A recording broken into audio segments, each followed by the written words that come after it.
বাইরে দেখছি আজকে স্বচ্ছতাই সেবা বলে একটা প্রোগ্রাম আছে, তার আওতায় আমরা এই পরিষ্কারটা করছি। এই পরিষ্কার করার উদ্দেশ্য হলো আমরা যাতে মানুষকে অনুপ্রাণিত করতে পারি যে তাদের আশেপাশে কোনো পরিষ্কারের দায়িত্ব তারা নিজেরাই নেয়।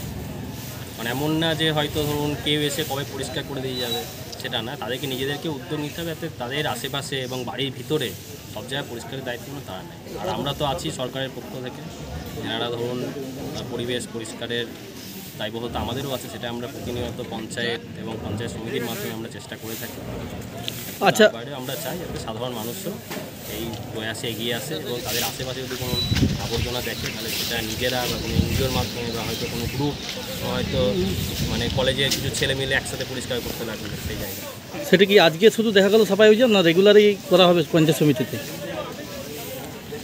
বা ব্লক অফিসে এই সাফাই অভিযান? এই সাফাই অভিযান কি পঞ্চায়েত স্তরেও কর্মীরা করবে?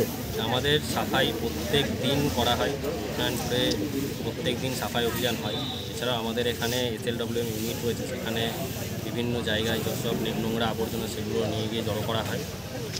এবং এটা একটা দিন যেদিন আমরা সাফাইটাকে উদযাপন করছি, কিন্তু আমরা প্রতিদিনই এইটা করি। এটা হলো বিশেষ দিন হিসেবে আমরা নিয়েছি, যাতে এইটার মাধ্যমে আমরা সবার কাছে এই মেসেজটা দিতে পারি যে আমরাও পরিষ্কার করছি, আপনারাও এগিয়ে আসুন, আমাদের হাতকে শক্ত করুন এবং সমাজটাকে এবং পরিবেশটাকে আপনাদের আশেপাশকে আরও ভালো করে পরিষ্কার পরিচ্ছন্ন রাখতে সহায়তা। স্যার, দেখা যাচ্ছে রূপনারায়ণপুর ডাবর মোড়ে প্রায় সেই নোংরা হয়ে বাস স্ট্যান্ডটাতে নোংরা আবর্জনা হয়ে পড়ে আছে।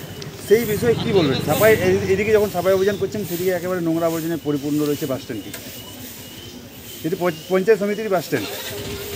এটা পঞ্চায়েত থেকে টোটো রয়েছে এবং সেখানে আবর্জনা প্রত্যেক দিন নেওয়া হয়। হয়তো এমন হতে পারে যে দিনের